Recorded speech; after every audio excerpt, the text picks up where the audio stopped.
Hi, you guys, and welcome back to Breathe Your Words. I wanted to jump on here real quick today to talk a little bit about what I learned about domestic violence. You see, I did not realize that domestic violence meant more than one ways of violence.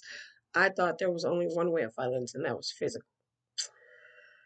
Not realizing that because, when you think violence, you think, oh man, somebody was beat to death or somebody was stabbed, murdered, beat up, whatever. That's where my mind goes. I don't know about where y'all's mind goes, but that's where mine goes. It goes to like the physical aspect of it. But I recently, after watching the show called Made on Netflix, I learned about the fact that many different women or men end up in like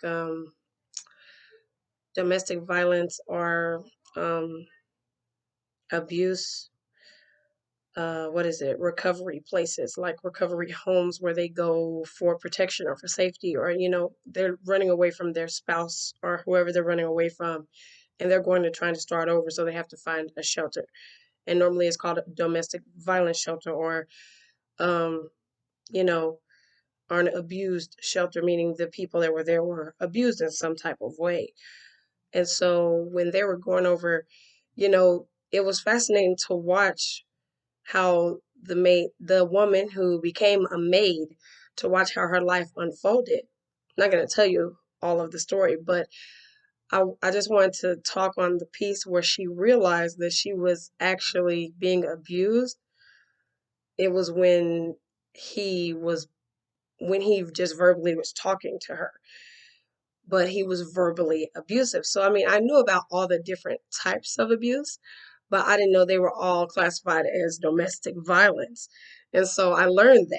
You know what I'm saying? Like, that's new for me. I didn't realize that all those categories fall underneath domestic violence. So, meaning, even if your spouse or boyfriend or girlfriend, whoever, has never actually physically hit you, but if they've abused you in some kind of way, then it still counts as domestic violence, meaning if they verbally abused you, emotionally abused you, of course, physical, or mentally abused you. So, and I thought that was fascinating. And I was like, wow, I didn't realize that. I mean, did y'all know these things? I mean, I don't know. I don't want to sound dumb, but who cares what I sound like? I'm just saying, like, I just realized it for myself, and I'm like, what? Like, I knew, because it's like, all the abuse that's out there, all the different types of abuse you can know about. But to classify them all as domestic violence, that kind of makes you wonder, like, man, I mean, if that's the case, like, it's a lot of us that should have left home and just went to a domestic violence shelter because of the fact that we was being verbally abused at home or emotionally abused, because emotional abuse is when you neglect somebody.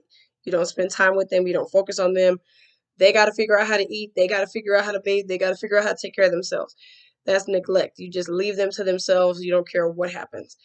And that's part of emotional abuse. That's also part of mental abuse, because the mental aspect of it is it leaves the person wondering, like, what did I do to deserve this? Like, am I not worth life? Am I not worth people knowing me? Am I not worth being seen? That's what the mental part is of it. And then the verbal abuse is like, I'm constantly cussing you out. I'm constantly screaming at you. I'm constantly letting you know how much I hate you, how disgusted I am by you, how irritated I am with you. And I'm like, oh my gosh, and just breaking this down right now and going into the details of it all, it's like, man, it makes me as a person want to choose to watch my mouth. Like, man, like, help me to watch what I say, Lord Jesus. Help me to watch how I speak, because not realizing that so many cases, so much it can be classified as abuse. And that's a fact. Like, just our speech alone can be classified as abuse. Verbal abuse is mental abuse. Emotional abuse is mental abuse.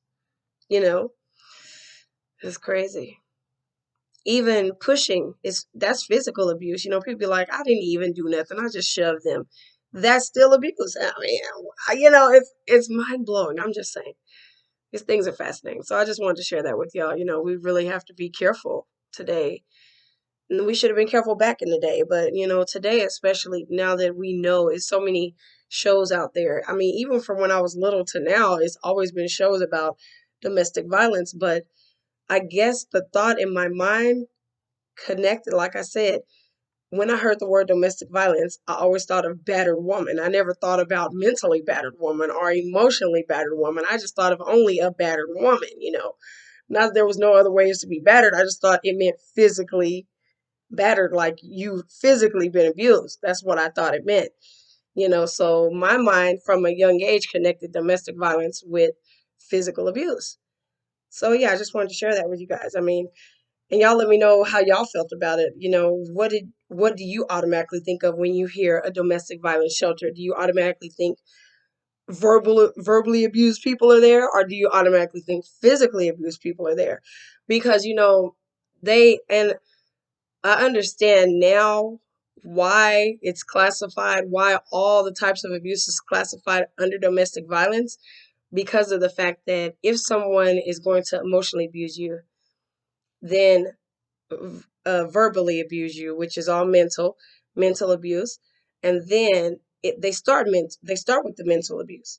So if someone starts with the mental abuse, then eventually it's going to get to the point where it is physical, and you will be physically abused. So you know, ladies, gentlemen, you know we got to look out for this stuff. If somebody is emotionally and verbally assaulting you, emotionally and verbally beating you, emotionally and verbally hurting you, then eventually those words, their words, the words they're saying are going to turn into their actions. And we have to remember that. And that's something that puts us in a step back to look at the whole scenario of every situation that you're in.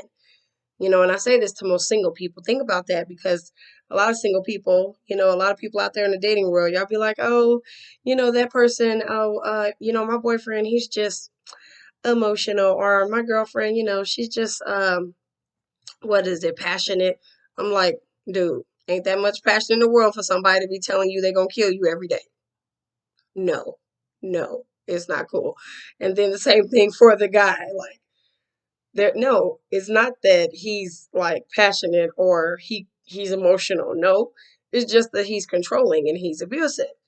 You know, it just hasn't came out in his actions yet. Right now it's coming out in his words. So, you know, everything, I do believe that everything that we speak and do is going to become an action. It's going to become something we want to do. You know, it's like I didn't realize, like I learned another thing about abuse that I didn't realize was you can be sexually abused as a kid just by looking at pornography. Because you're a kid, your heart is still innocent. So if somebody shows you pornography, or if you even sit there and look it up yourself and then you get into watching it, you are sexually abusing your spirit. I didn't realize that. A friend of mine that was leading a group of ours had to explain that to me. I was like, what? I was like, what? Because I was like, what do you mean? I mean, you know, you don't think like, no, you think like, no, I mean, I wasn't abused, I was just watching it because, but the reality is pornography is sexual abuse for children because think about it. You didn't feel comfortable the first time you were watching it. You felt out of place. You felt weird. You felt out of sorts. It wasn't normal at first. It became normal. It's just like a woman or a man that gets raped for the first time, but then it's happening continually for years. And then by the time year number 5 gets around and it's still happening, it's not like it ever became normally accepted, but it became normal in their mind to expect it.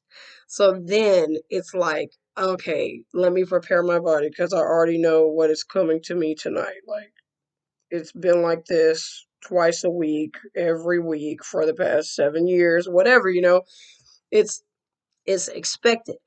That doesn't mean that it's normally accepted. And that's a difference, you know. And just that alone, I mean, just that alone right there, that statement, just because it is normal, it has become normality in your mind and expected does not mean that it is accepted because you know it's not normally accepted on the regular by anyone to be doing this to any child. to be violating any child like this. So therefore, it's expected but not accepted. So yeah. I just thought that was fascinating. So I just wanted to share that with you guys. It's a thought of mine. So anyway, if you have any thoughts you want to share, get on here, share them with me. Leave a comment below or whatever you would like to do. You can like, subscribe, share, whatever you feel. So it's all good. I'm with either one. And thank you for watching. And I hope I gave you something to think about, ponder on. Anyway, blessed night, y'all.